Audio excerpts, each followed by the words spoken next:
Okay, welcome, my friends, for another day, another evening of Mencius. We started a little bit late. Part of that is my fault today, and I do apologize. But I know that there was some fruitful pre-reading conversation that had been had as a little platonic dialogue between Quan and Ryan, which I got the tail end of, which seems very fruitful.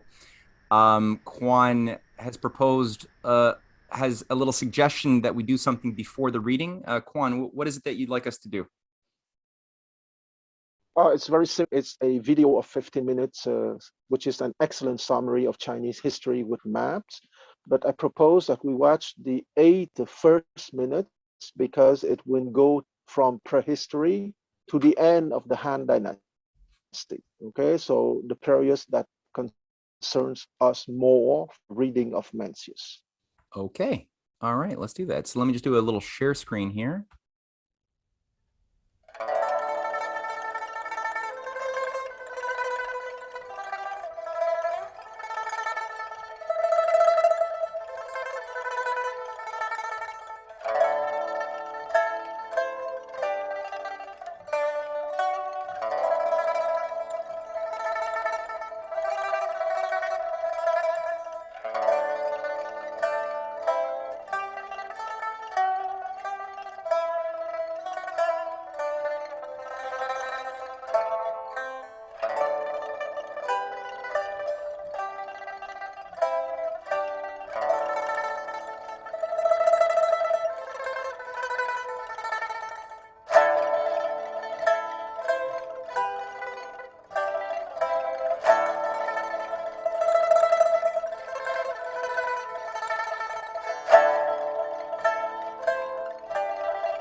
put a lot of work into this.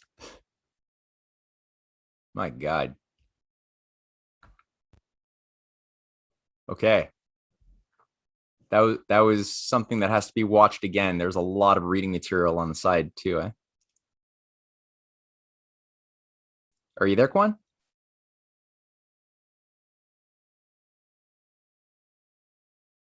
Hello, Quan? Can you Yes, turn? yes, I think yes. Okay. Yeah, that Okay, was good. Thank you. okay, no problem. Because of the dynamic process, you see that the Xia dynasty was a tiny thing, about 100,000 square kilometers. After that, you have the Zhou dynasty covering about 1 million square kilometers, which is 10% of present China. The Mhm. empire of the first emperor is about 3 million kilometers, and the Han Dynasty at Ethius is about 5 million square kilometers, meaning half of present day China. So when we say China, China has not always been what we see on the map today. Okay, it was a dynamic process through 4,000 years or 5,000 years, if we include the Longshan culture that you saw between 3000 BCE and 2000 BCE, which was one of the historical culture having a direct link to the civilization nowadays, because they created the artistic patterns that were inherited by the historical Mm. China. Well, that's very, very important context to have in mind as we're reading through this. And to remind us again, so this period of Mencius's students who have composed this work that we're reading right now was around the time of Plato or so. That was around 350 or so BC, or Yes, the traditional uh, dates for Confucius is 370 BCE to 289 BCE. But nowadays, with modern research, is considered more 380 BC to 300 BCE. So it's the 4th century BCE, the century of Plato. okay. And Mencius was luckier than Confucius in the sense that his disciples would write down everything he said 5 to 10 years after his death. Hmm. Mhm. Whereas you're saying Confucius's case, we don't have reliable recordings of Confucius's teachings. Is that what you're saying, or from his students?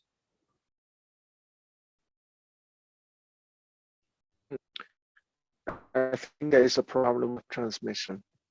Oh, might be our fault. I was just saying, can I'm you? sorry, Matthew. I would have to ask you to repeat everything because I heard the last two words. Oh, okay, Ryan, were you able to hear what I was saying? Yeah, I heard everything. Okay, so it's not on my end. My question was, so does that mean that Confucius's students did not write down, or there aren't as many reliable recordings of Confucius's thoughts as there are for Mencius's thoughts? Is that what you're saying? Yes, well, Confucius' disciples wrote down everything he said from the year he died in 479 BC, but the tradition has been modified with time till the destruction of the Principality of Lu into into in 249 BCE. Okay, Mm, in the case of Mencius, he was luckier because most of his conversation with the princes of his time uh, had been written down in the 5 to 10 years after his death in 38 BCE, according to modern research, or 289 BCE, according to tradition. Anyway, it's more or less 10 years. okay. All right. So let me do a little screen share here. I'm hoping somebody can remember what page we had left off at, because my memory is a little fuzzy. Yes, we finished book one, part A last time. So now we will start with book one, part B, page 26. Aha. Good. All right. 26. There we are. Book one, King Hui of Liang, Part B. Good. All right. So I'm guessing we're going to need a few voices, namely the king probably and Mencius. What do you think, Quan? How should we arrange the voices? With all due respect, I think that last time when we have many voices, it was a little bit chaotic. I would Okay. suggest that So let's do this. that the same person read the text, the main text, and Yeah. another person at the end will read the notes corresponding to the text read. Okay. Okay.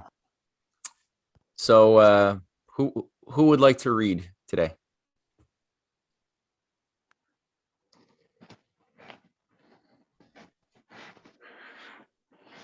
I'll read. I can volunteer. Hey, Jerry. Okay. No one wants to. Except you can't see me. There's something wrong with my camera. So, but I think you can hear me fine. Yes, yes, perfectly. Okay, good. All right. Book one, King Hui of Liang, Part B.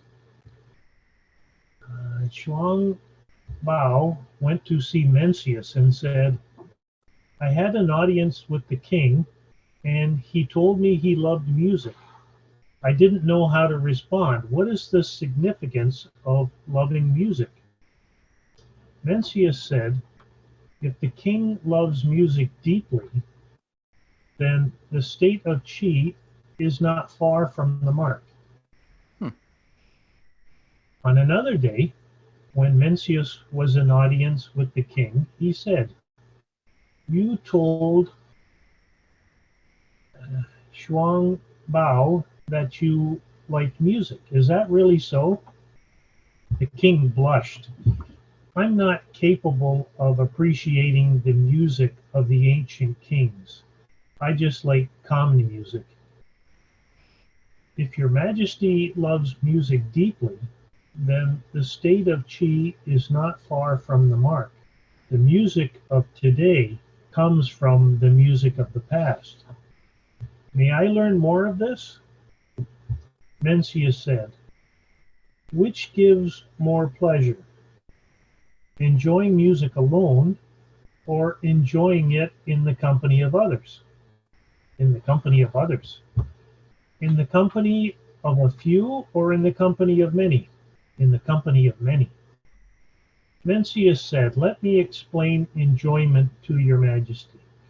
Let's say you are holding a musical performance, and when the people hear the sound of the bells and drums, pipes and flutes, they all raise their heads quickly with furrowed brows and say to one another, how can our king enjoy music and allow us to come to such dire straits that fathers and sons are parted and do not see one another, and brothers, wives, and children are scattered? Or let us say you go out for the hunt, and when the people hear the sound of chariots and horses and see your beautiful banners waving, they all raise their heads quickly with furrowed brows and say to one another, how can our king enjoy hunting and allow us to come to such dire straits that fathers and sons are parted and do not see one another, and brothers, wives, and children are scattered? The cause of this would be none other than that one has failed to share one's pleasure with the people.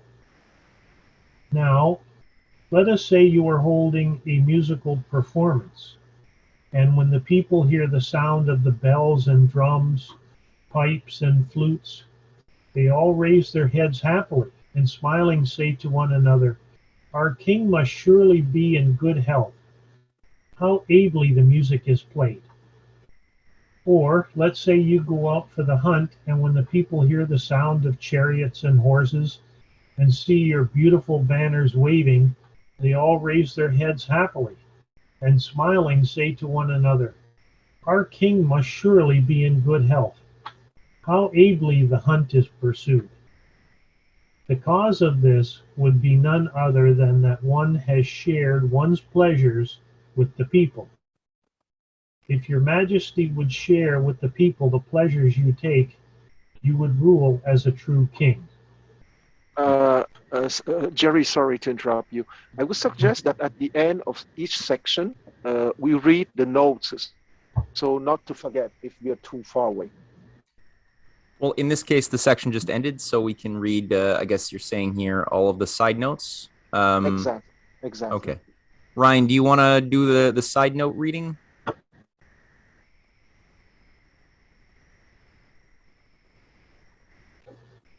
Ryan, Yes, sir. yeah, there Yes. you are. Okay. Okay. Just give me a second. Okay. So we're in what B2, right? We met No, King. it's 1B1 side note here. So you can read the side note.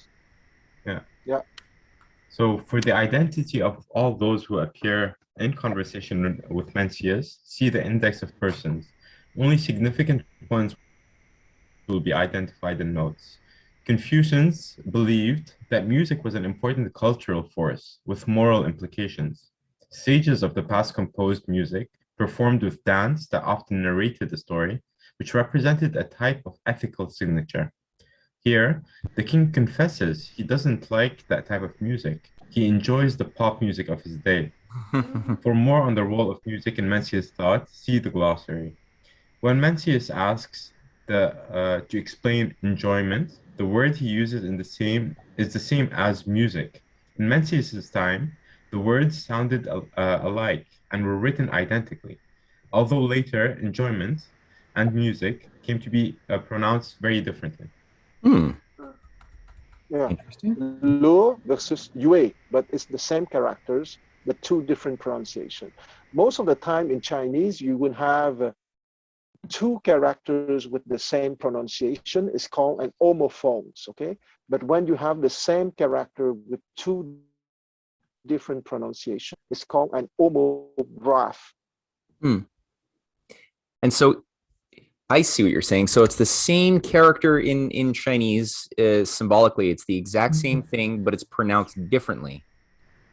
Exactly. Wow. And you see that at the center is the symbol for white, and on each side you see is the same drawing, okay, meaning silk, and you have the symbol of a table for offering, okay. So music is the offering of white goods.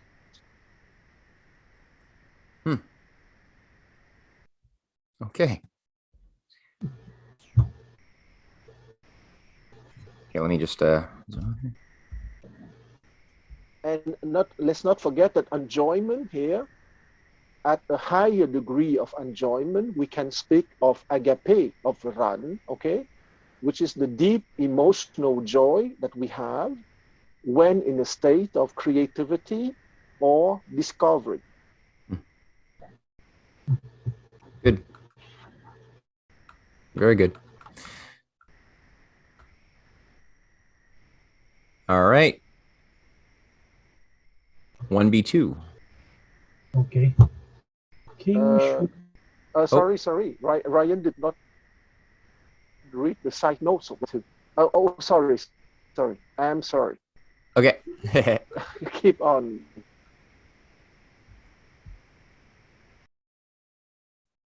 Okay, 1B.2. King Quan of Qi asked, "It is said that King Wen's royal park was 70 li square. Is that so?" Mencius replied, "It is reported so in the histories, as big as that. Yet the people felt it was small. My park is only 40 li square. Why then do the people say it is large?" Mencius said, "King Wen's park of 70 li was open to woodcutters and to those who entered to catch pheasants and rabbits. He shared it with the people. Is it any wonder that they considered it small? When I first came to the borders of your state, before presuming to enter it, I inquired about its prohibitions. I was informed that there was a park 40 li square on the outskirts of the capital, where the killing of a deer was treated as an offense comparable to killing a man. This park, then, is merely a 40 square li tract in the midst of the state. Is it any wonder that the people consider it large? That's funny. Okay, side notes.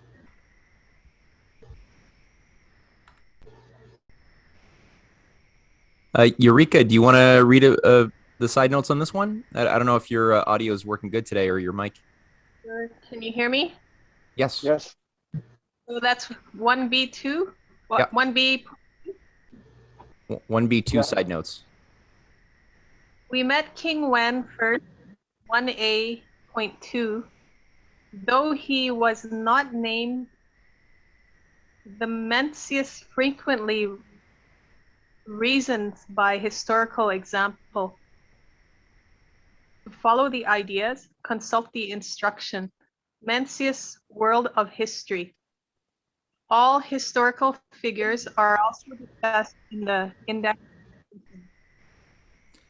Yeah, I think whenever we see like the last sentence in some of these things that say like refer to the index or whatever, we could just skip that and just keep it like just read whatever you see as content, you know? In Mencius' time, although the kings of the great Zhao dynasty had long since lost all power, the royal line still sat on a throne, and no new house could rule over the old Zhao Empire. The Zhao had seized control in 1045 when the Zhao leader, King Wu, overthrew the Shang dynasty.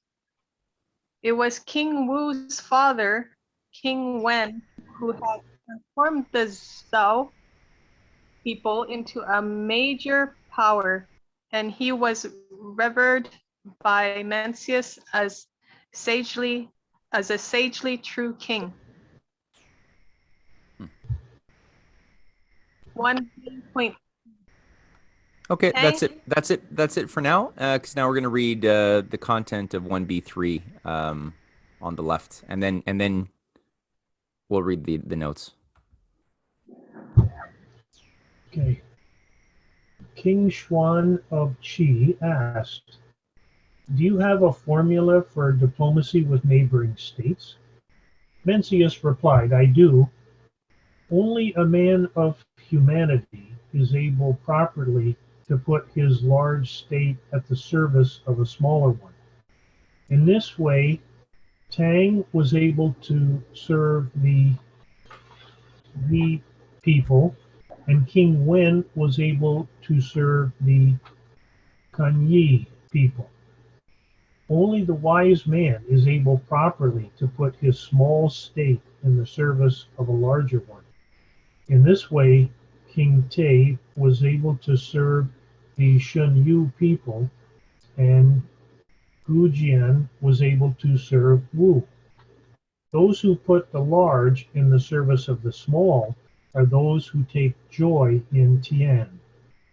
Those who put the small in the service of the large are those who act in awe of Tian. Those who take joy in Tian are the protectors of the world. Those who act in awe of Tian are the protectors of their states. The poetry says, act in awe of the majesty of Tian, and in this way protect it. The king said, your words are great, yet I have a weakness. I have a love of valor.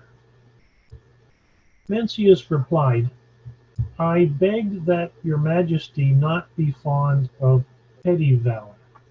To stroke one's sword hilt and glare, saying, how dare that man oppose me, is the valor of the vulgar man, enough only to match a single enemy.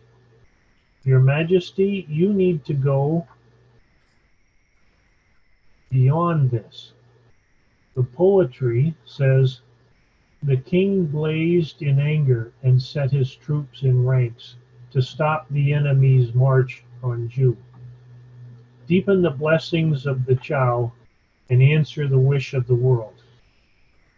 And the documents say, Tian sent down the people of the world and made for them a ruler and thereby a teacher, that he might assist the Lord on high in cherishing them. In all the four quarters of the world, for the guilty and the innocent, the burden falls on me alone, who in all the world dare cross his will.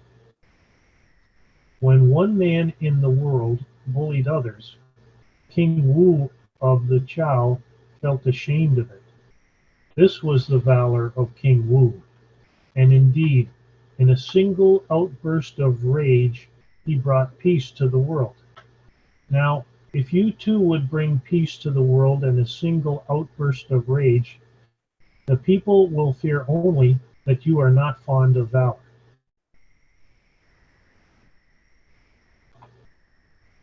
Okay, side note. Tang was the founder of the Shang dynasty, which ruled a large and somewhat unified state from about 1600 until the Zhao house overthrew in 1045. Jie was a state next to Tang's original state prior to his conquest of the earlier Xia dynasty. The Kunyi were a non-Chinese people near Zhao home. Quick question. How do you pronounce, is it Zhou or Zhao or Okay, Zhou. Zhou? Okay, for an English speaker, imagine it as CHOW. It's more intuitive for speaking English-speaking people to imagine ZHOU as CHOW. Zhou. Zhou. Zhao. Zhou. And GE, the G is pronounced like a K, so it's Ke. And QUNYE is Kunyi. Okay, now that's confusing. GE is now.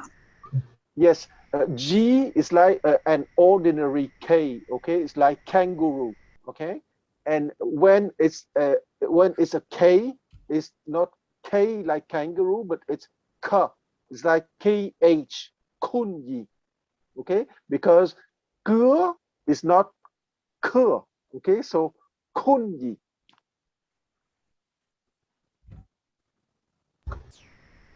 Okay. I'll try to remember that. But if you are curious, I wouldn't answer you. But I don't stop people when they don't pronounce exactly the way that the Chinese pronounce, because it's not a priority here, unless you're curious, just ask me. King Tai. Did I say that right? Yeah, Thai. When it's a T, it's like Thai, okay? And when it's T, like in Tao, for example, it would be written with a D, okay? Those are pinyin rules that you have to know, that's all. Thai. King Tai was grandfather to King Wen.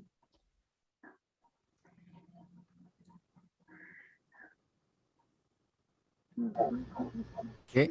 Fu Are you there? Jian Yep. was the 5th century king of Yu. After a devastating defeat by the state of Wu, he restored his state and conquered his old adversary. Tian is the name of the Hai Chao dynasty. Tian means sky and is often translated heaven. This is why Chao King was called the son of heaven. On Tian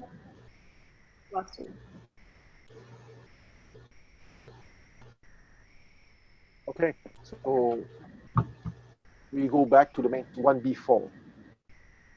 Okay. King Xuan of Qi. Did I say that right, Quan? Yeah, it's Swan of Qi, exactly. Okay. Xuan of Qi received Mencius in the snow palace. The king said, "Do worthy men also enjoy pleasures such as this?" "They do," Mencius replied. "When men fail to obtain pleasure, they denounce their rulers. To do so is wrong. But to serve as a ruler of men and not share one's pleasures with them is also wrong. When a ruler feels joy in the pleasures of his people, then his people also feel joy in their ruler's pleasures. When a ruler worries about the cares of his people, then his people also worry about his cares. When one's joys and one's worries are on behalf of the world, never yet has such a one failed to rule as a true king. Hmm. In the past, Duke Jing of Qi questioned his minister Yangzi, saying, "I wish to go on tour and visit Mount Xuanfu and Mount Chaowu, proceeding southward along the seacoast to Langyi. How should I prepare myself so that my tour may compare to those made by the former kings?" "Well asked," replied Yanzi.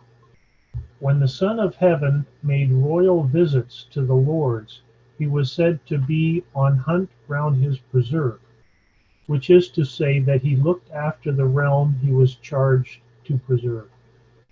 When the lords came to pay court to the Son of Heaven, it was said they made an official account, which was to say that they recounted their performance in office. Visits were never made without purpose. In spring, the king oversaw the plowing and supplied whatever means were wanting. In fall, he oversaw the harvest and sent supplies wherever yield was insufficient. The Shia had a saying, "If our king made no excursion, how could we be well?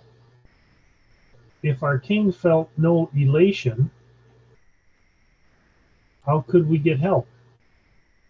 With each excursion, each elation, he sets a measure for the lords. But it is no longer so today. Armies march and grain supplies them. The starving do not eat. The laborer knows no rest. The people eye their lords with rancor. Their conduct goes astray. The lords evade their mandate and drain the people, while food and drink flow to them like a river. Draining that is ceaseless, and wildness that is wayward. These are things to dread in lords. When one follows the flow downstream and never thinks of return, that is what we mean by draining. When one follows the flow upstream and never thinks of return, that is what we mean by ceaseless. When one follows the hunt in a frenzy, that is what we mean by wildness. When one indulges in wine with abandon, that is what we mean by wayward. The former kings took no joy in ceaseless straining or wild and wayward conduct. May your majesty proceed as you see fit. Duke Jing was pleased. He announced to his state a great purifying fast and left the palace to camp in the fields beyond the city walls. He ordered that the storage granaries be opened and that the wants of the people be supplied. Then he summoned the Grand Master of Music and said, "Perform for me music of rulers and subjects sharing mutual joy." Surely this was the Shao music in musical modes of Qi and Ju, danced to the lyric, "What flaw could there be in nurturing the ruler? nurturing the ruler, that is to say, loving the ruler. Beautiful. Beautiful. This is great.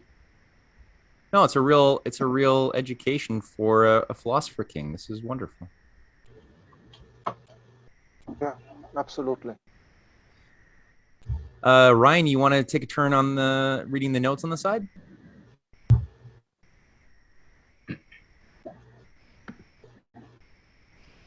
Just give me 1 second, sorry. Yeah, it's the one before on the side. Yeah. So Duke Jing ruled during the spring and autumn. 1 sec. Can you hear me? Or? Yeah, perfectly. Okay. So Duke Jing ruled during the spring and autumn period 771 to 453 BC. The places named here were in the state of Qi. Note, names ending in Chi, sorry, and Z. Yeah, you already said that too. You already mentioned that, but what's Z I X I XI, or you Z mean I? Sorry, ZI, yeah, Z, yeah. Z. Okay, names ending in Z are honorific forms. Yanzi could be rendered Master One.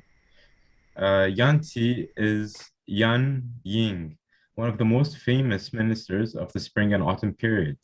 The Xia was the first of the three great dynasties houses of early China.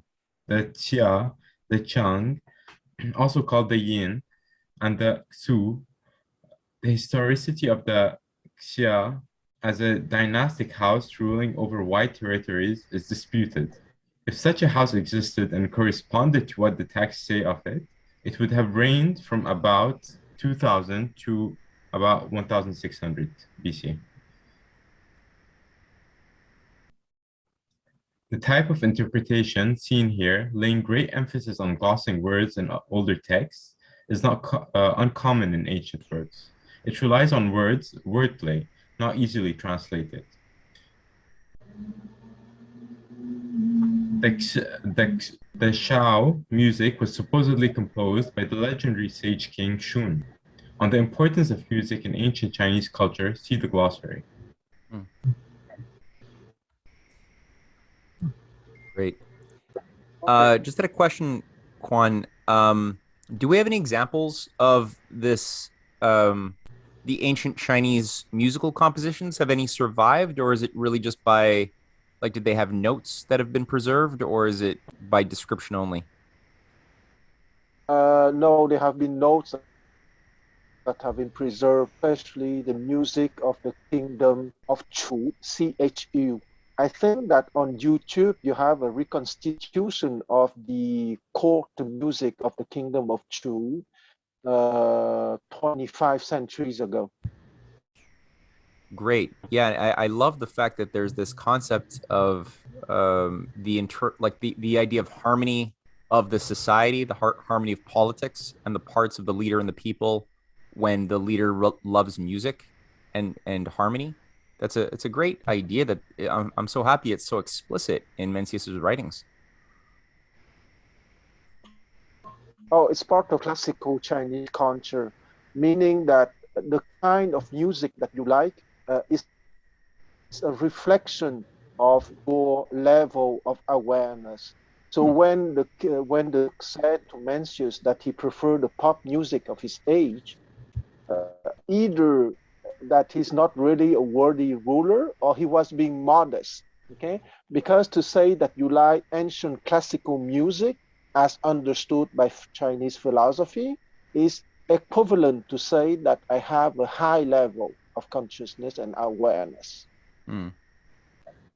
And I guess Mencius could have been just encouraging him a little bit, saying like, "Don't worry, don't feel too intimidated from the classics. You know, the modern stuff that you like it comes from the past. So just try a little bit harder. You'll get it." Exactly. You understood the lines perfectly. Do we want to switch up the main text reading? I know Cynthia's jonesing to read a little bit. Jonesing. There you go. Quan, please feel free to interrupt me if I mispronounce something consistently wrong. King. I'm sure you will be performing perfectly. Oh, God. King Xuan of Qi asked, I have been advised to tear down the Bright Hall. Should I do so or not? Mencius replied, the Bright Hall is the seat of kingly governance. If your majesty wishes to practice the governance of a true king, you should not tear it down. May I learn more of the governance of a true king?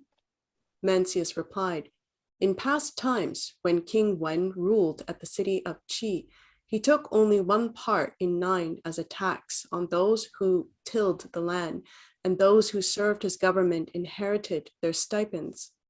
At the border, goods in trade were inspected, but no fees were levied. No restrictions were placed on the use of fish traps installed by dams and weirs, and penalties for those convicted of crimes never entailed their wives and children. Widows and widowers, orphans, and the aged without children to support them. These classes of people without means or others to turn to were always given priority in the proclamations through which King Wen announced his humane policies. The poetry says, well off are the wealthy, grieve for the forsaken. The king said, well said. If your majesty thinks well of the words, why do you not follow them? I have a weakness. I have a love of wealth. Mencius said, in past times, Gong Yu loved wealth as well. The poetry tells of it. Stocking and storing, sealing up grain in sacks and in bags, till harmony shone bright, bows and arrows laid out, spears, halberd, and axes, at last marching forth. Not until those who remained at home could rely on full stores of grain, and those who went to war carried with them sacks full of provisions, did he march on campaign. If your majesty's love of wealth were only shared with the people, what hindrance could there be to ruling as a true king? The king said, but I have another weakness. I have a love of women. Mencius said, in past times, King Tai had a love of women. How he cherished his consort. The poetry tells of it. Don Fu, the old duke, galloped west at dawn, along the western waters to the land below Mount Qi, Lady Jiang by his side in search of a new home. And in those days, no young woman could complain she lacked a man, and no young man lacked a wife. If your majesty's love of women were only shared with the people, what hindrance could there be to ruling as a true king? Well, the guy's very self-aware of his weaknesses.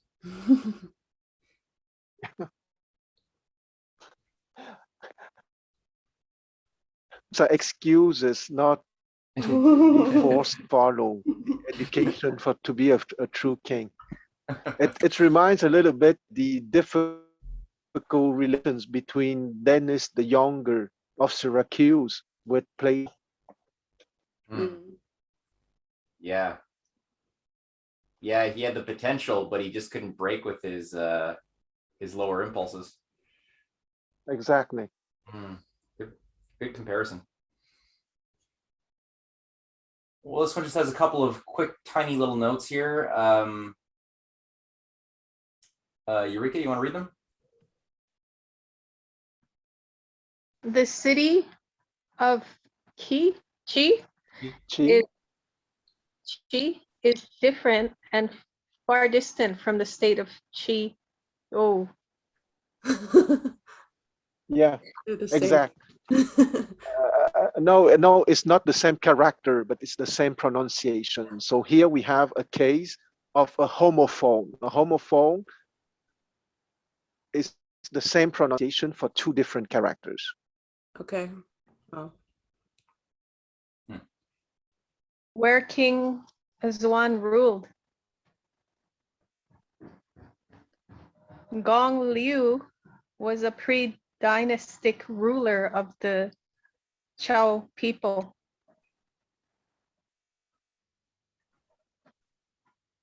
Danfu was the name of King Tai.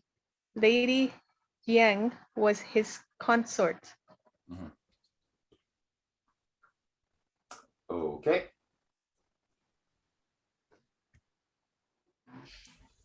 Mencius addressed King Xuan of Qi. Suppose a subject of your majesty entrusted his wife and children to a friend and traveled south to Tu, and when he returned, his friend had left his wife and child to suffer in cold and hunger. What should this man do? The king said, discard him as a friend. And what if the master of the guard could not keep order among his men? What then? Dismiss him. And what if there were disorder within the borders of the state? What then? The king turned to his other courtiers and changed the subject. Oh, that's funny. That's really good. Yeah, this is revolutionary. Mencius appeared in audience before King Xuan of Qi. Quan, am I saying, is it Xuan? Xuan? Swan, exactly, Swan. Because sometimes you have Swan and sometimes you have Swan. But in this Swan is the first tone. It's King Swan of Qi. Qi is second tone. Okay. King Xuan of Qi and said, we don't call a state traditional because its trees are tall and old. It is because its court ministers come from families that serve from generation to generation. Your Majesty has no intimate court ministers because those you appointed in the past have already disappeared. Who knows where? The king said, how could I have known they lacked talent when I appointed them? Mencius said, a ruler promotes men on the basis of worth only when absolutely necessary. One must be so cautious when promoting the lowly over the exalted and the unfamiliar over the familiar. Even if all your close advisors say he is worthy, that is not enough. Even if all the grandees of state say he is worthy, that is not enough. If all the people of the state say he is worthy, investigate. And if you find that he is indeed worthy, only then appoint him. On the other hand, even if all your close advisors say a minister in office is unworthy, that is not enough to dismiss him. Even if all the grandees of state say he is unworthy, that is not enough either. But if all the people of the state say he is unworthy, investigate. And if you find that he is indeed unworthy, only then dismiss him. Likewise, if all your close advisors say a man should be executed, that is not grounds enough to kill him. Even if all the grandees of state say he should be executed, that is not enough either. But if all the people of the state say he should be executed, investigate, and if you find that he is indeed worthy of execution, only then kill him. This is why records of the past sometimes say the people of the state killed him. Only in this way can you become father and mother to the people. I find there's a lot of parallels there with like communism. As an ideal, okay, as ideal, because as I said in my presentation, communism in China has to be understood as the ideal society that will be created only in many generations. Mm-hmm. Because once again, present-day China is not communist. Present-day China is socialist with Chinese characteristics. Mm-hmm. Yeah. But it's good that this defiance of rule by popular opinion, Mm-hmm. or that authority is located in what experts say. It's like both extremes have been taken on, right? Where we have the elitist scientific experts that say that the masses are too dumb to have any authority over anything, and you should just do what the experts say. And that's one way to brainwash you and create fascism. And another way is to just let the masses think, have like mob rule, demand whatever the policy is. And that's another way to get another form of fascism under a different clothing. But he's saying, no, just take these things as signs that aren't necessarily true, but think for yourself and come to your own conclusions according to your own sovereign mind. Well, it's like the effects of the ruling, and the people are the ultimate effects of your good governance, or I don't want to use that term because it's been kind of bastardized, but you still have to investigate when the people complain to make sure that the people weren't confused. Yeah, right. Or corrupted. Cool. Okay, I'll read one more section and then someone else can do it. King Quan of Qi asked, "Is it so that Tang banished Jie and that King Wu killed Chao?" Mencius replied, "It is so recorded in the histories." "Is it permissible then for a subject to kill his ruling lord?" Mencius said, "A man who plunders humanity is called a thief. A man who plunders righteousness is called an outcast. I have heard of the execution of outcast Chao. I've not heard of the execution of a ruling lord, Chao." Eureka, you want to read the side note here? Zhe was the wicked last ruler of the Xia dynasty. Chao was the wicked last ruler of the Shang dynasty. I can read the next part if no one wants to read.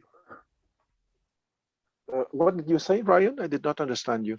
No, I just said for the next part, if no one's up to read, I can take the handle. Okay, cool. Just before you read, I would like to make a small comment on the last paragraph. Okay, the 1.1b8 is a very small paragraph, but it's an important paragraph. Okay, because when he said, "I have heard of the execution of outcast Zhou, I have not heard of the execution of a ruling Lord Zhou," meaning that if a sovereign doesn't perform in the moral universe, he lost his status as a sovereign. Mm-hmm. Mm-hmm.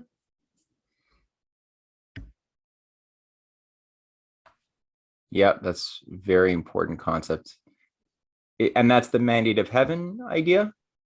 Exactly, that's the mandate of heaven idea, meaning that if you are a ruler of an exalted position, privileges, and with authority and powers, obviously, but if you don't use them to guarantee or to make what is possible for you, because circumstances can be very difficult, obviously. But if you don't what is possible with what you have in order to guarantee order, food, and education at the moral and ethical level, you have already lost your status as a sovereign.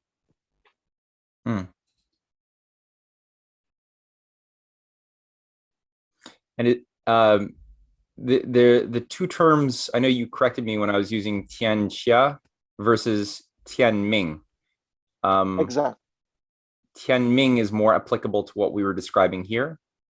Exactly. Tianming, word for word, means the mandate of heaven. Tian, heaven, Ming, mandate. Ming can also means what again? And Tianxia means the word. Okay. Because Tian means heaven once again, and Xia means under heaven. So everything that is under heaven, the word. Okay. All right, Ryan. Okay, let's go. All right. So Mencius appeared before King Quan of Kui, and Quan, like you can okay, you can correct my it's horrible pronunciation. Xuan, okay. Probably one of the rare letters in Pinyin that is pronounced practically like the X in English. okay? So it's Swan, and Q is always TCH, okay? Swan of TCH. Qi, because it's, Chi. yeah. Okay. Chi. Chi. And Chi. But why is it Chi? And for example, your name is Quan and not Oh, Chuan. because Quan is written with the Latin alphabet, okay? And because Quan in Putonghua is not pronounced Quan. The characters corresponding to Quan, okay, Quan is the Vietnamese pronunciation and the Cantonese pronunciation. Okay, I would pronounce the Vietnamese pronunciation is Quan. Okay, you see there's a little difference of Quan. Okay, in Cantonese is Quan, and in the West is Quan. Okay, but the Q is a Western Q. But in Putonghua, it's not Quan, it's Tun. Okay, so so I use the Cantonese pronunciation as my Western for given name, if you want. I could have chosen the Putonghua pronunciation, but since my mother is Cantonese, I chose the Cantonese pronunciation. Sounds good. Okay. Okay, so Mencius appeared before King Xuan, right? Of Shui, and said, Qi, Yeah. and said, when building a great room, Your Majesty, surely instructs the master builder to seek out huge spans of timber. If the master builder obtains these huge spans, Your Majesty is pleased and sees that he is equal to his task. If a woodworker then carved the timber until it was small, Your Majesty would be angry and judge him incompetent. People study when they are young, and when they come of age, they wish to put into practice what they have learned. What are they to do if Your Majesty tells them, set aside what you have learned and follow me? If you possessed a block of jade worth 10,000 measures, you would insist that it be carved by a jade carver. But when it comes to a ruling estate, Your Majesty says, set aside what you have learned and follow me. How is this different from teaching the jade carver how to carve your jade?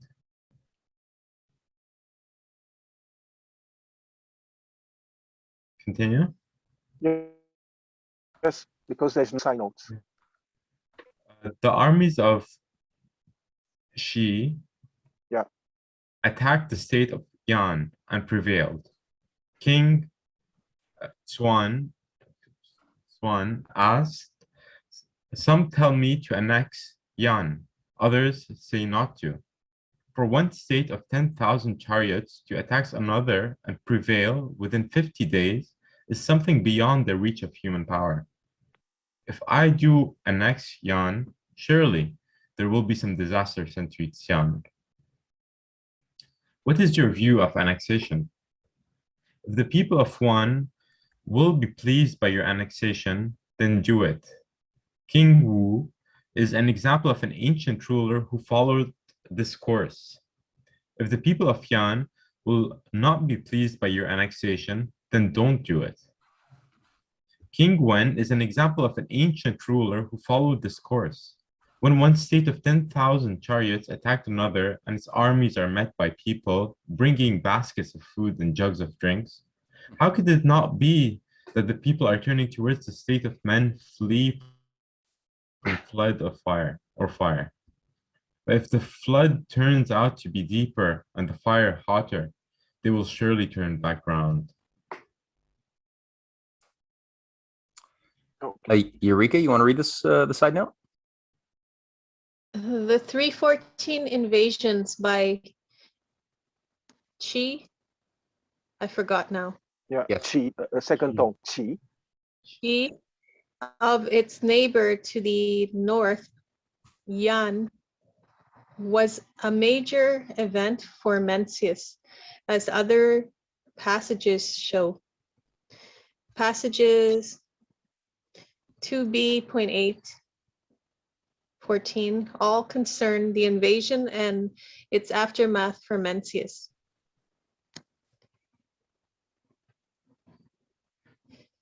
As 1b point 11 tells us, Qi did annex Yan. It installed a puppet ruler, greatly increasing the strength of Qi for a time. However, the puppet ultimately cut his strings, revived Yan's armies, and in 285 invaded Qi as part of a coalition, an attack from which Qi never fully recovered. Although Mencius was by then surely dead, those who compiled the Mencius would have been aware of the lasting effect of Qi's original invasion. The Yi and Dai tribes were non-Chinese peoples living at the edges of the empire. Thank you. So I'll proceed, right? Mm-hmm. Having attacked Yan, the state of Shi annexed it. The rulers of the other states plotted ways to come to the rescue of Yan. King Quan said, "Most of the lords of the states are plotting to attack me. What should I be doing to respond to this?"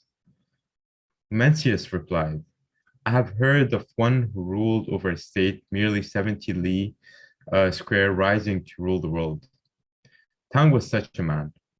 I have never heard of one who ruled over a state 1,000 li square fearing others."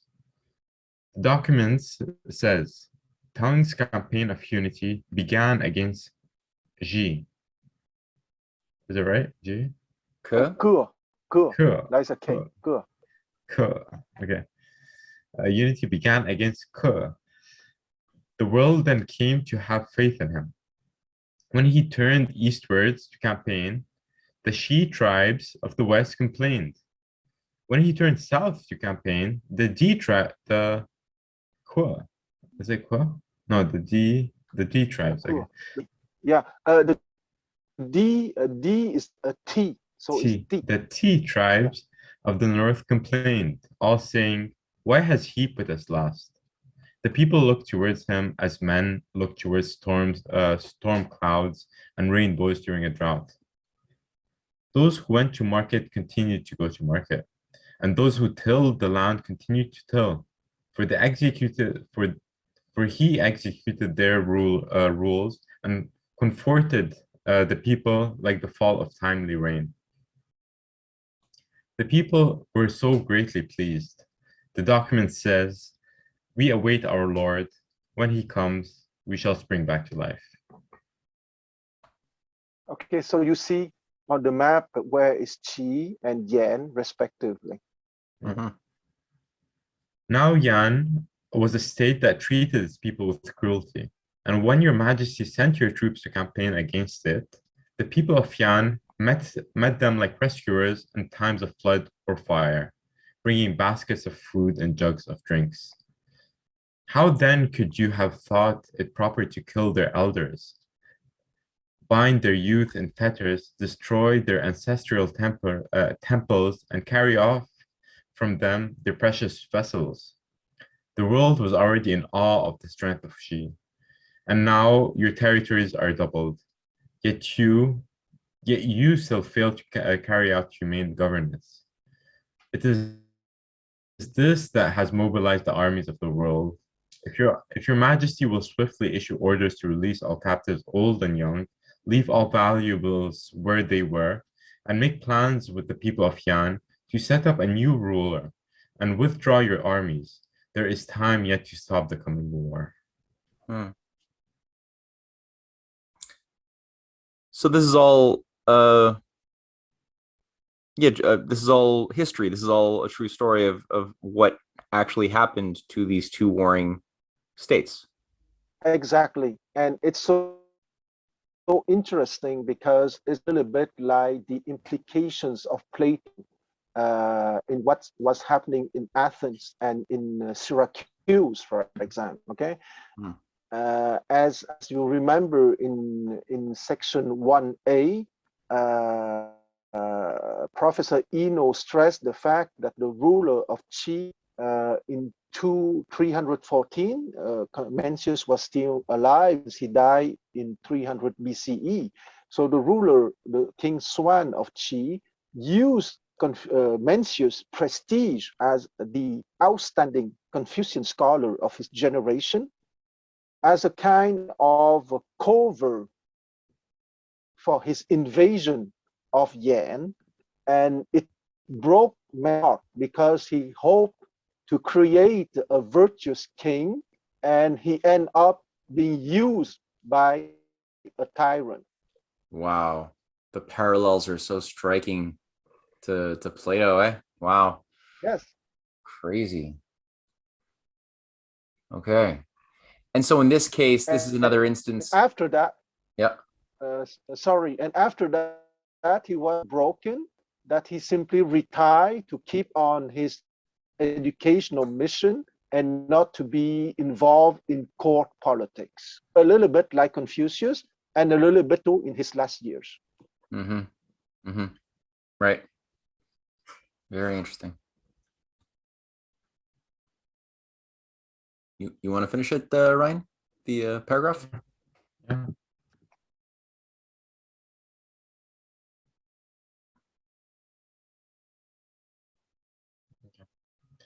So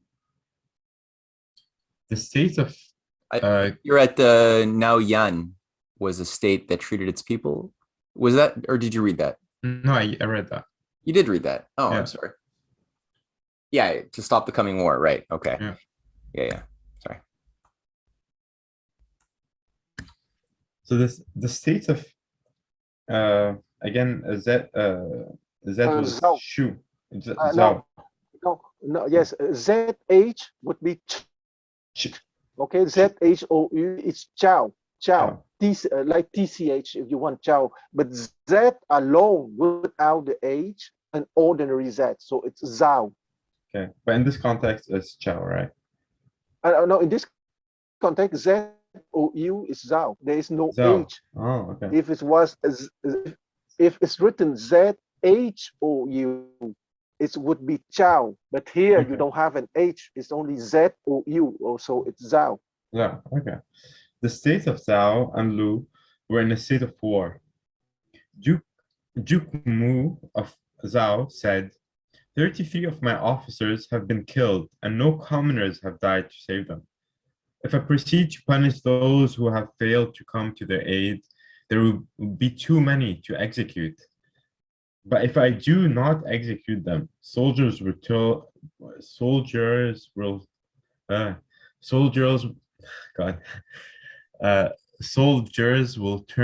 a blind eye to superiors in mortal danger and will not come to their rescue. How should I deal with this? Mencius replied, in years of famine, the old and weak among your people topple into ditches to die, and thousands of able-bodied men scatter to the four quarters. Yet your storage granaries remain full and your treasuries stuffed. Your officers make no report of this to you, arrogantly injuring those below them. Shenqi used to say, take heed, take heed. What you do will come back to you. The people are now finally paying back their superiors, and you must not blame them, my lord. If you put into practice humane governance, the people will cleave to their superiors and die for their leaders.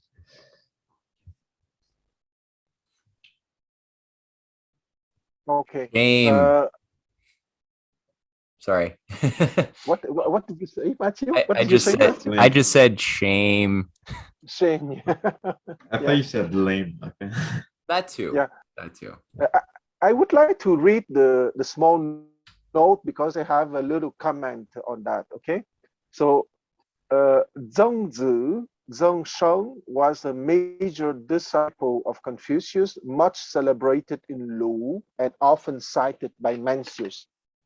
Why I want to make a little comment on that, because on the first show of this series of lecture, I said that Confucius passed his knowledge to his grandson Zhi, and from Zhi is to Xu Shao, and from Xu Shao is to Mencius.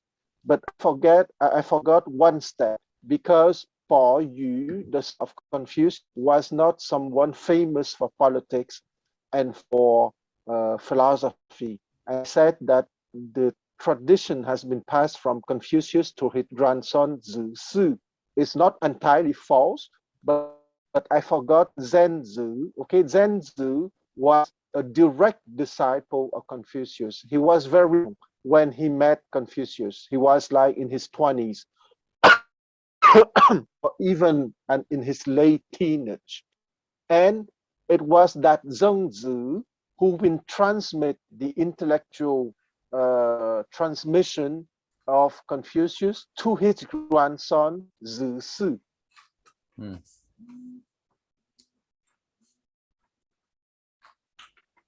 And that's all for my comment. Okay, it's good. No, I mean the idea of having your society crumble and having the people not protecting your soldiers or your generals when they're in need was completely lawful, even though it was against the rules. I guess they're saying that that was a crime punishable by death if people didn't execute protect their leaders when they could. But it's like, no, it's lawful that they're not doing that. It's the universe basically telling you you've been disobeying the laws of the universe by not treating your people well when you've had wealth and you didn't disperse it and you let them die. So of course they don't have any loyalty to the state. Makes perfect sense. Absolutely. That's another consequence of the mandate of heaven concept. Yeah. Do you want to switch it up? I don't know. What time is it now? It's a little bit late. We have maybe time for how many more little parts until this 1B is over? I feel like we can finish this. Is that the end? That's the end. Yeah, okay, let's go to page 36. 36. Wait, where were we? Shit. Yeah, you're there. Here? So you just go down to 1B13. 1B13, okay. You mind if I read one or two? Yeah, go ahead. All right. Duke. You mean? I'm sorry, 6? You want to go to chapter 2? No. I guess he just wants to see how many pages left. Oh, yeah, okay. I just want to finish the 1B section. Okay, cool. Sorry for interrupting. Oh, no, that's good. All right. So Duke Wen of Teng asked, Teng is a small state wedged between Qi and Chu. Yeah, Should I serve Chu? Should I serve Qi or should I serve Chu? Mencius replied, these are matters of strategy, which is not within my scope. But if I were forced, I would say this one thing. Dredge your moats deep and build up your walls, that together with your people, you can defend your state. If you defend to the death and the people do not quit you, you shall prevail.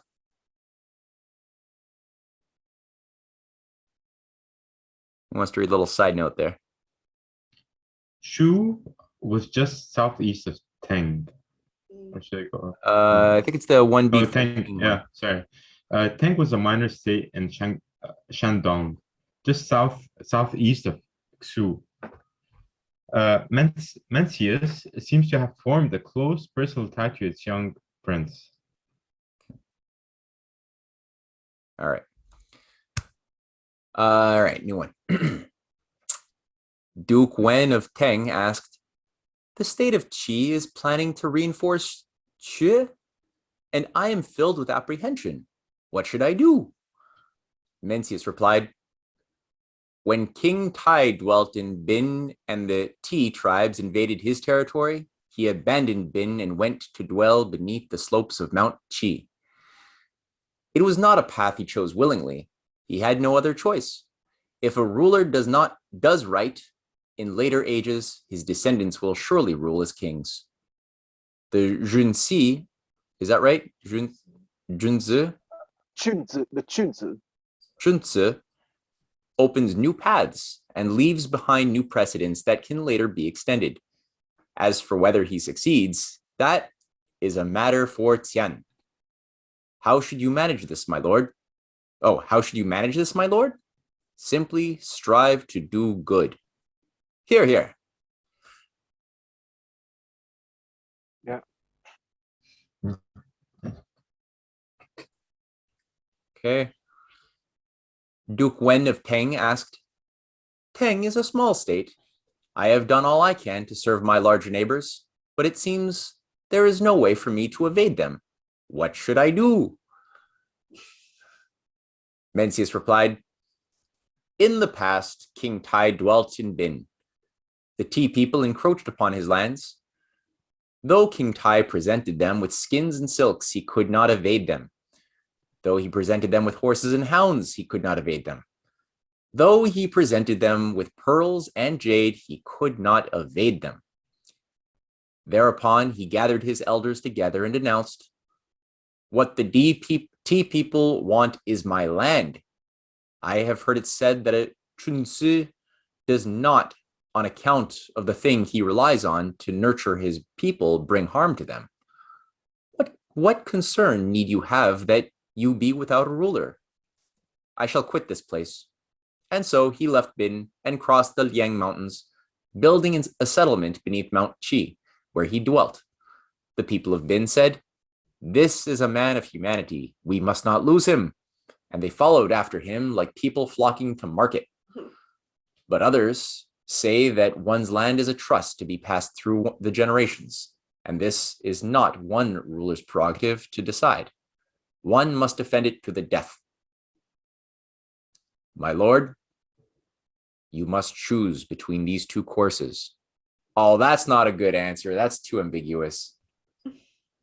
What's he gonna do? Is he gonna stay or is he gonna go?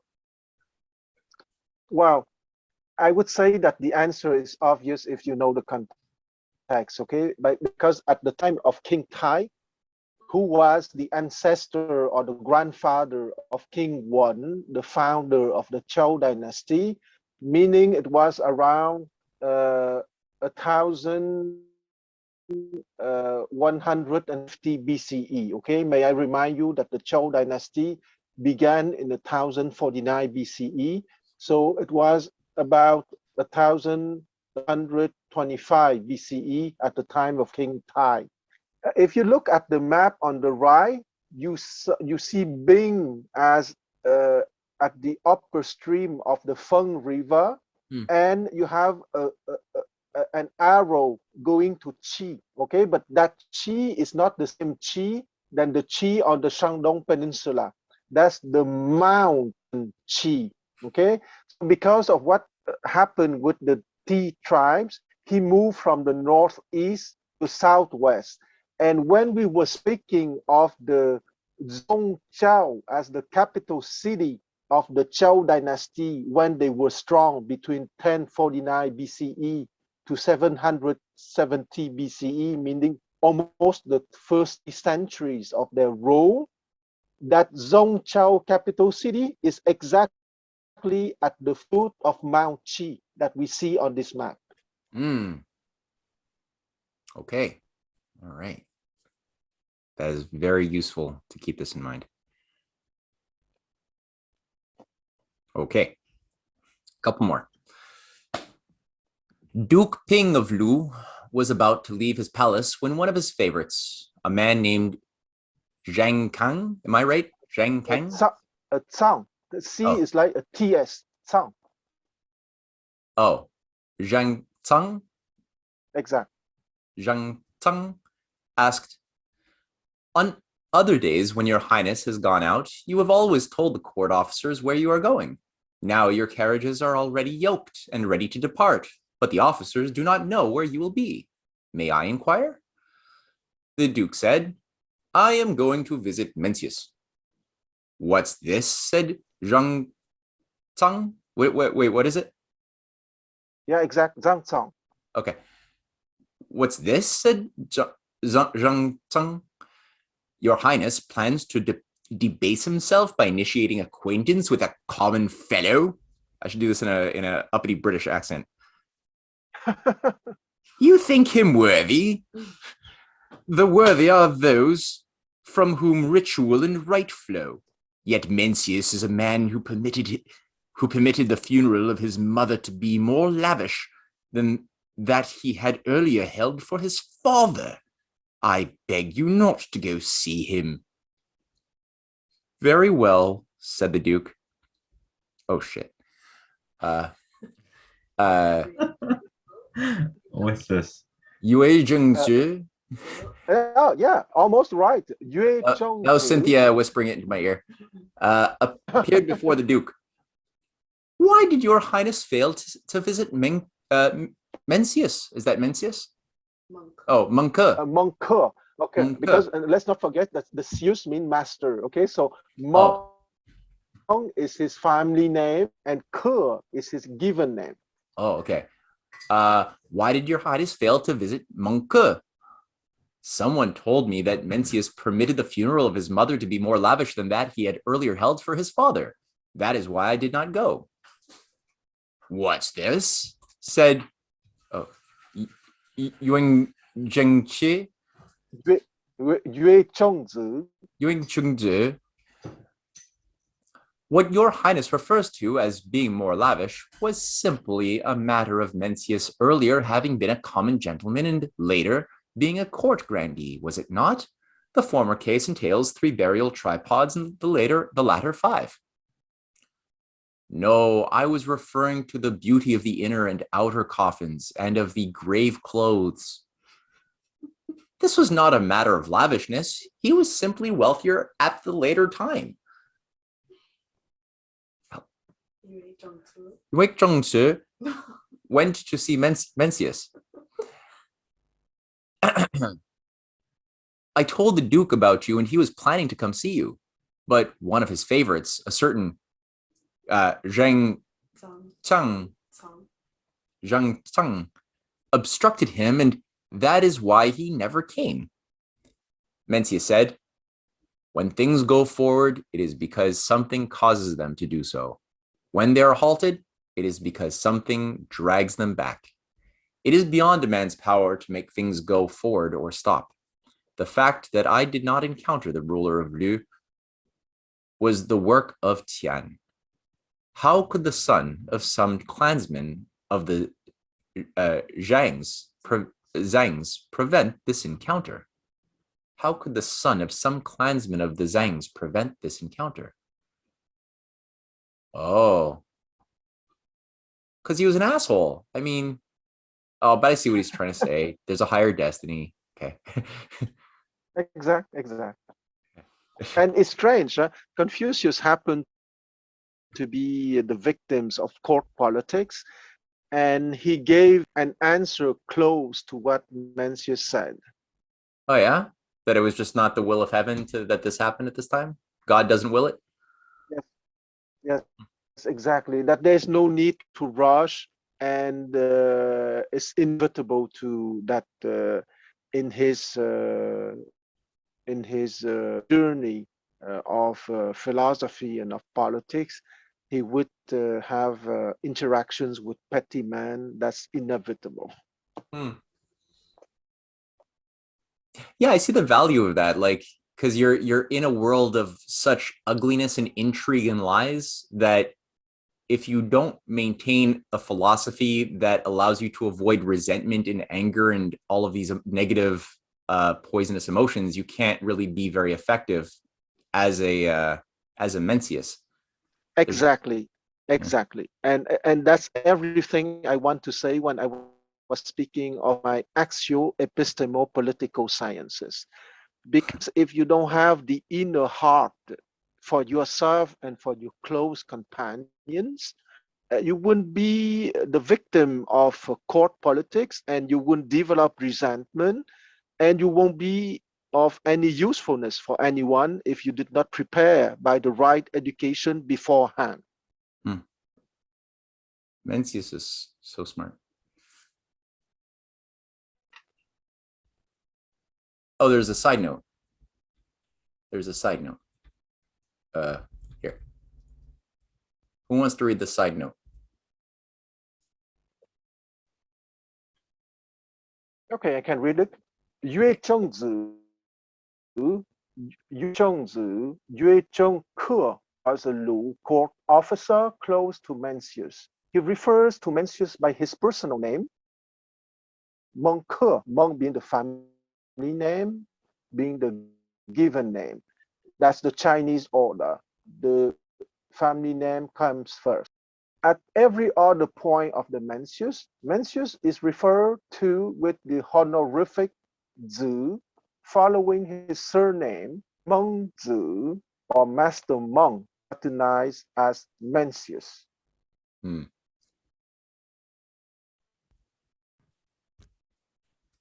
Great, guys. This is a great reading.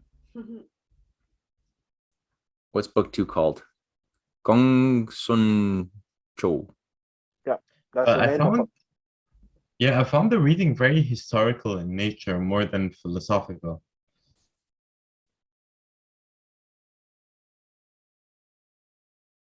Yeah, absolutely. It's historical. That's why it's contrary the analects of Confucius, which is also historical. But you need to read more books plus the analects to understand the historical context.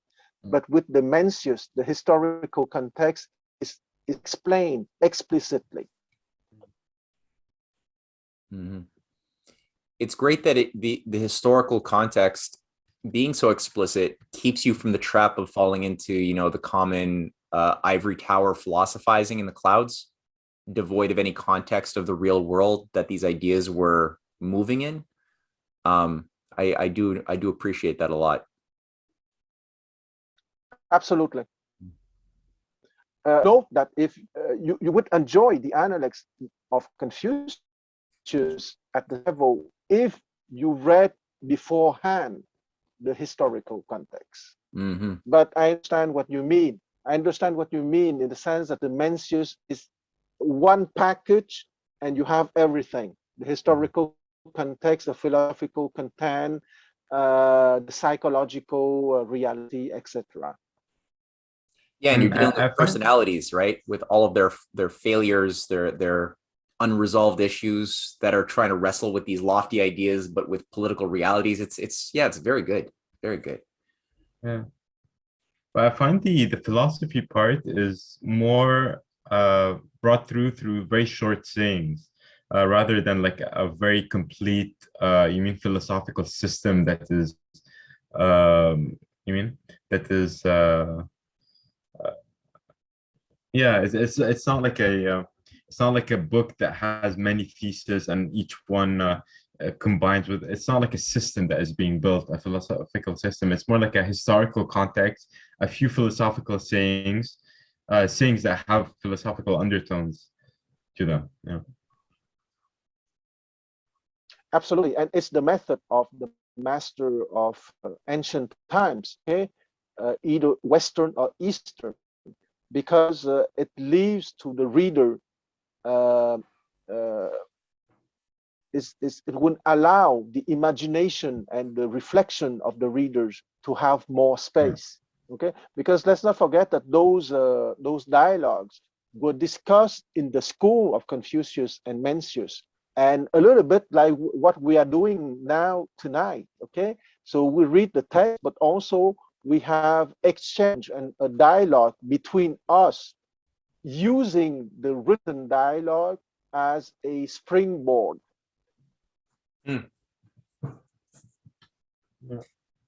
Yeah, I it's so important, yeah, to keep that in mind too. That it's true, just like the Platonic dialogues were written as dialogues in the school of Athens, it's the same thing for this too. Yeah. And what's the name of the academy you were saying? The Confucian Academy in ancient times? Yeah. There were two, okay, Yeah. the original and the original ancestral home of Confucius at the capital city of the Principality of Lu, and the place is called Qufu, Qufu, Qufu. And the second place, it was at the western gate of the Qi principality, called the Jixia Gate, hence the Jixia Academy, Jixia. What was the question we were going to ask? Quan? About Mencius, we're watching the Qin Dynasty, and we have a question for you. Li Si, who's the legalist, he says that he is a follower of Mencius, and he's like, he doesn't think that Confucianism or any of the other teachings have a place. It should just be the legalist teachings. And we looked up Mencius, and I mean, Matt read the Wikipedia entry, but it seems what you said, Matt, is that Mencius was a combination of Confucianism and legalism. So it just confused us as to why Li Si was of his conviction. Yeah, like why did he abandon Confucianism and just go with legalism, even though his teacher was trying to balance the two? Yes, but you know that Li Si was a petty man. Okay, he wanted. He was not truly a statesman. He was a strategist. Okay, he was a perfect technocrat. Okay, he was talented for sure, but he did not have a program of high education. The only thing that he wanted is to assist the first emperor, or the King Cheng, before he became the first emperor, the King Cheng of Qin, to realize his dream, meaning to unite the land of China, well, what we call China nowadays. And in that sense, he was very important, but he was not a high-minded scholar. He was truly a technocrat, a person endowed with talents for tax collecting, for organizing the state and the population, but with no epistemology program or educational program for higher learning. Mm-hmm.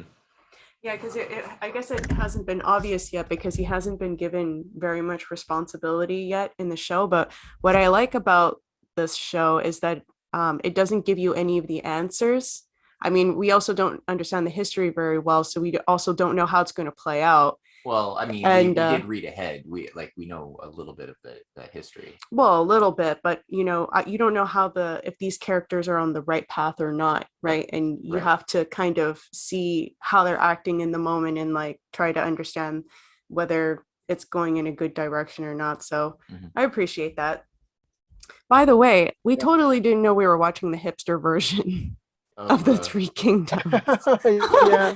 When exactly. you said that, I was like, with baby face counselors, state counselors.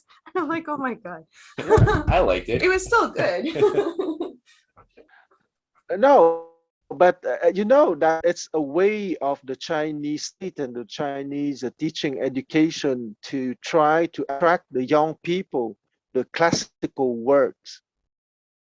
Well, that's so great that even listening, like watching the Qin Dynasty, it's obviously a very popular show that's affecting the culture of especially Chinese viewers, and they're bringing in to the script the reality of the debates between the Moism versus legalism versus Confucianist schools of thought. Which, how do you? There's some complementarity, there's some dissonance. How do you balance them under what context? And I mean, I can't even think of anything similar in the West where you have a popular show that incorporates discussions involving like, well, do we go with the Platonic thinking here, or what about Aristotle? I know they're like, you don't get that ever. It's really nice that they're introducing these things to the youth, especially. Exactly. That's why they need that young actors with babies impersonating a state counselor, so they can identify with the characters. That's interesting. Very interesting. Well, this was really great, Quan. Do you have any parting thoughts or anything before we depart for tonight and get the show on the road for the coming week? No, I repeat the two things that the gift of Confucius to China and to the world. The four obligations of the gentleman, taking into account that everyone is potential gentleman or gentlewoman. Cultivate yourself, bring order to your family, assist the state for good governance, and bring peace to the world. And that the government is like the boat that can be capsized by the people, the water, if the boat not functioning correctly, meaning if there's no good governance. And I think that I would often repeat those two absolute intellectual heritage from Mencius. Amen. That's a great little Yeah. parting prayer. Okay. Absolutely. Okay, so ciao. Okay, bye, See guys. you next time. Ciao. Bye. Ciao. Dynasty.